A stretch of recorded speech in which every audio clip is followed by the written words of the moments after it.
Ako si Pusang Lagim, gumagala sa bawat kanto, sumisilip sa bawat sulok ng dilim. Bakit kung saan pa ang mga lugar na banal at sagrado, doon pa tila mas laganap ang mga kwentong katatakutan? Hindi ko makakalimutan ang pangyayaring ito kahit gaano pa karaming taon ang lumipas. Tuwing naaalala ko si Chacha, parang bumabalik sa akin ang takot noong araw na iyon. Ang katahimikan ng mga estudyanteng natigilan at ang kakaibang bigat ng presensyang hindi ko maipaliwanag. High school pa kami noon. Isang tahimik na Christian school sa tabi ng isang lumang simbahan ang pinapasukan namin. Maayos ang lahat, disiplinado ang mga estudyante, mababait ang mga guro, at araw-araw ay may panalangin bago at pagkatapos ng klase.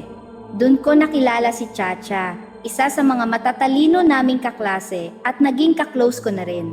Hindi siya palaaway, hindi siya mapanghusga, at tinutulungan ako lagi sa lessons at minsan pa nga ay nagpapakopya sa akin kapag may test. Lumaki siya sa Christian family. Aktibo ang buong pamilya niya sa simbahan. Madalas silang makita sa mga Sunday service at church activities. Pero siya mismo, sinasabi niya sa akin na hindi siya ganoon kadalas nagsisimba.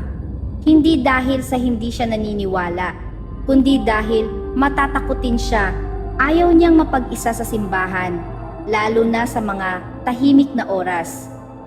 Maging sa eskwelahan, ayaw niyang maiwan ng mag-isa sa silid.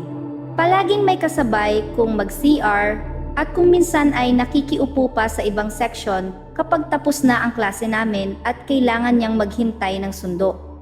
Noon, akala ko simpleng kabataan lang iyon. Normal na takot ng mga estudyante sa dilim o tahimik na lugar.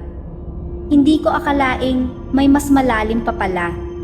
Isang araw, inanunsyo ng advisor namin na may malaking event sa simbahan ng paaralan. Fundraising activity ito at bawat section ay may nakalaang participation. Ang klase namin ang napili para magdala ng mga offering na ipamimigay sa mismong sermon ng pastor. Walang pwedeng hindi sumama. Kahit si Chacha na halatang ayaw, napilitan dahil hindi siya pinayagan ng teacher. Kitang-kita ko ang kaba sa mukha niya noong araw na iyon. Tahimik siya habang naglalakad kami papasok ng simbahan. Samantalang ang iba ay masigla at nagkukulitan pa nga. Malaki ang simbahan, may mataas na kisame at ang mga ilaw sa loob ay kulay dilaw na nagbibigay ng pakiramdam ng katahimikan. Sa umpisa, masigla ang lahat. May kantahan, tawanan at mga testimonya. Nakaupo kami sa gitna. Si Chacha ay nasa tabi ko. Habang abala ang lahat sa programa, napansin kong tahimik lang siya. Hindi siya kumakanta, hindi rin siya nakatingin sa altar. Nakayuko lang siya, parang ayaw tumingin sa kahit saan. Inisip ko na baka kinakabahan lang siya dahil marami ang tao. Dumating ang oras ng sermon. Umakyat ang pastor at nagsimulang magsalita. Malinaw ang boses niya at puno ng sigla. Parang walang makakatakas sa bigat ng mensaheng gustong iparating. Maganda naman at hindi mapanghusga. Habang tumatagal, napansin kong lalo pang yumuko si Chacha. Hindi siya gumagalaw. Tumingin ako sa paligid at napansin kong tila nagiging mas tahimik ang simbahan kaysa kanina, parang unti-unting nilalamon ng katahimikan ang paligid. Nagsimulang lumamig ang hangin. Napatingin ako kay Chacha, nanatili siyang nakayuko. Tiningnan ko ang mga guro, abala sila sa pakikinig. Tiningnan ko ang ibang kaklase, tahimik lang sila pero walang kakaibang reaksyon. At doon biglang nangyari ang hindi ko inaasahan. May narinig akong mahina pero kakaibang tunog mula sa tabi namin. Hindi ito boses ng tao. Hindi rin ito tunog ng gamit. Parang boses na naiipit na galing sa isang nilalang na hindi ko makita. Tumingin ako sa kanan ko, wala naman. Tumingin ako sa kaliwa, nandoon si Chacha at doon ko napansin ang bahagyang panginginig ng kanyang mga kamay. Isang iglap lang. Bigla siyang bumagsak mula sa pagkakaupo. Bumagsak siya nang parang pinutol ang lakas ng kanyang katawan. Napasigaw ang ilang kaklase. Agad siyang nilapitan ng mga guro at mga estudyante. Pinilit siyang gisingin pero hindi siya sumasagot. Maputla siya, nanginginig at nakamulat ang mga mata pero wala sa sarili. Para bang nakatingin sa isang bagay na hindi namin nakikita. Habang binubuhat siya palabas ng simbahan papuntang klinik, napansin ko ang mga luha na dumadaloy sa pisngi niya. Hindi iyon luha ng simpleng pagkahilo. Parang luha ng isang taong nakakakita ng isang bagay na hindi dapat makita. Panandaliang nahinto ang sermon. Nagulat ang lahat. May mga nagdasal, may mga nagtanong kung anong nangyari. Ako naman ay nanatiling nakaupo, tulala.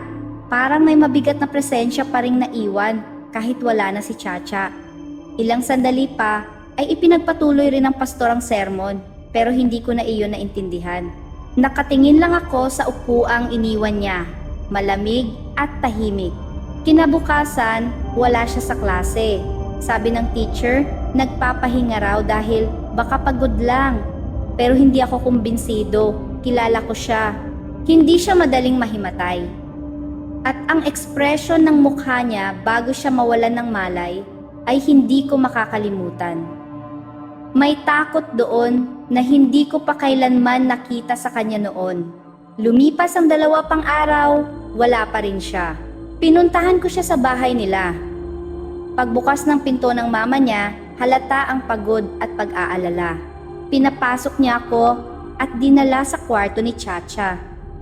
Nakahiga siya roon, maputla pa rin pero gising. Pagkakita niya sa akin, bumuntong hininga siya ng malalim. Para bang gustong ilabas ang matagal na niyang kinikimkim. Nagsimula siyang magkwento. Habang nagsesermon daw ang pastor noong araw na iyon, nakayuko siya dahil may nakita siyang anino na lumapit sa pastor. Hindi niya ito nakita ng buo sa una. Pero nakita na niya itong buo habang nagsesermon ng pastor. Isa daw itong demonyo. Demonyong kulay itim at may sungay at matang kulay pula. Maliit lang daw ito, parang hanggang bewang lang, at umakyat ito sa balikat ng pastor. Parang tumatawa daw ito at tumitingin sa paligid, sa mga tao sa simbahan. Hindi daw ito imagination. Buhay na buhay ang itsura ng demonyong ito. Pinilit niyang huwag tumingin at ipikit na lang ang mga mata niya. Pero naramdaman niyang parang nakikita siya nito at umiinit ang kanyang upuan at sumasakit ang kanyang ulo. Akala niya ay umalis na ito nang medyo tumahimik at sinubukan niyang sumilip. Pagsilip niya ay nagka-eye to eye daw sila nito. Biglang uminit ang buo niyang katawan at numiti ang demonyo. Wala na daw siyang maalala matapos nun dahil hinimatay na siya at nagising na lamang siya sa klinik. Habang ikinukwento niya ito, nanginginig ang mga kamay niya. Hindi siya nagbibiro, kita sa mga mata niya ang takot na totoo, hindi gawa-gawa lang para magpapansin. Sa loob ng simbahan, mismo nangyari ang lahat. Doon ko unang natanong sa sarili ko kung talaga bang ligtas ang simbahan mula sa kasamaan. Sabi pa ni Chacha na madalas daw may kakaibang nilalang o ligaw na espiritu sa mga simbahan, ospital o mga park. Mas malakas daw ang kanilang presensya dito kaysa sa sementeryo mismo. Nagsimula daw siyang makakita ng mga ganito dahil sa lolo niya na mahilig mangolekta ng mga agimat. May pinahawak daw sa kanya noong bata pa lamang siya at bigla siyang hinimatay. Magmula noon ay nakakakita na daw siya ng mga espiritu, mga engkanto, at minsan pa nga mga demonyo. Matanda na ako ngayon at hindi na kami masyadong close ni Chacha. Pero sa nakikita ko sa social media niya, may mga picture siya sa loob ng simbahan. Siguro ay nalampasan na niya yon at wala nang bisa ang kung anumang agimat na nahawakan niya o baka tuluyan na siyang nasanay sa mga ganoong bagay.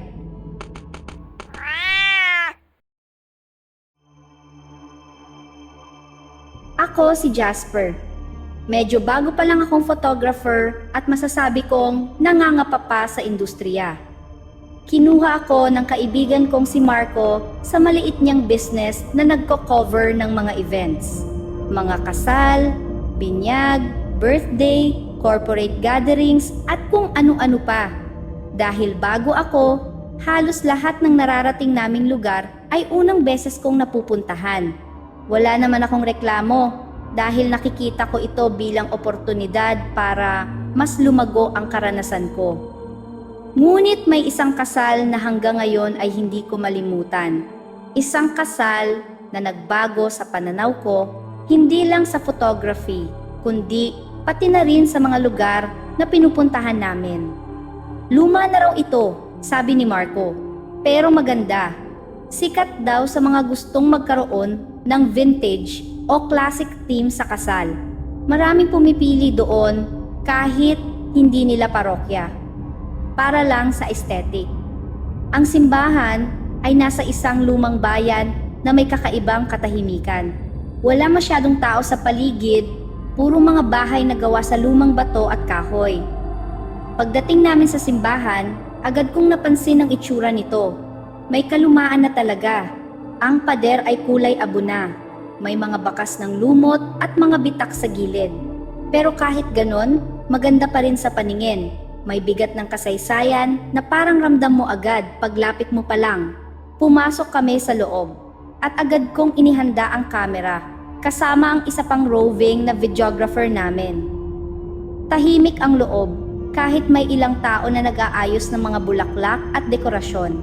Habang nagsiset up ako ng kamera at mga lens, may kung anong pakiramdam akong hindi ko maipaliwanag.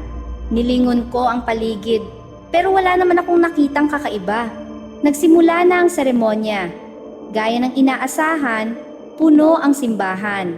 Magaganda ang ayos ng mga bulaklak sa altar, ang ilaw ay sakto lang, at ang mga tao ay nakangiti habang naglalakad ang bride sa aisle. Kinuha ko lahat ng tamang anggulo. Close-up ng mag-asawa, wide shot ng buong simbahan, mga reaksyon ng bisita, lahat ay maayos. Pero, habang kinukuhanan ko ang bride at groom, habang naglalakad papuntang altar, napansin kong parang may anino sa gilid ng frame. Akala ko nung una ay simpleng distortion lang.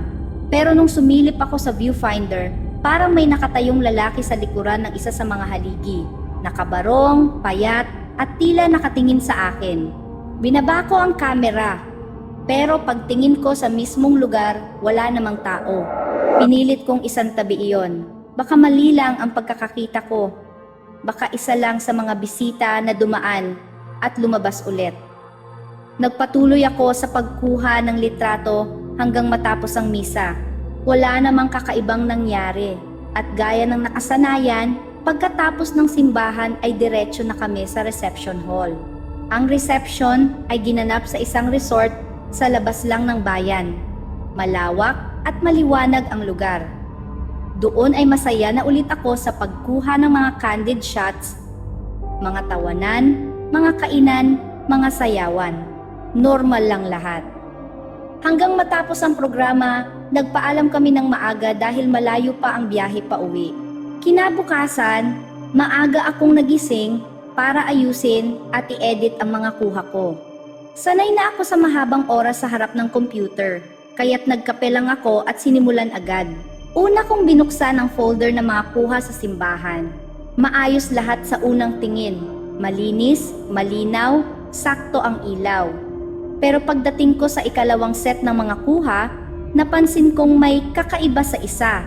Isang litrato ng bride habang naglalakad sa aisle at sa gilid ng frame sa may hanay ng mga upuan, may isang lalaking nakabarong.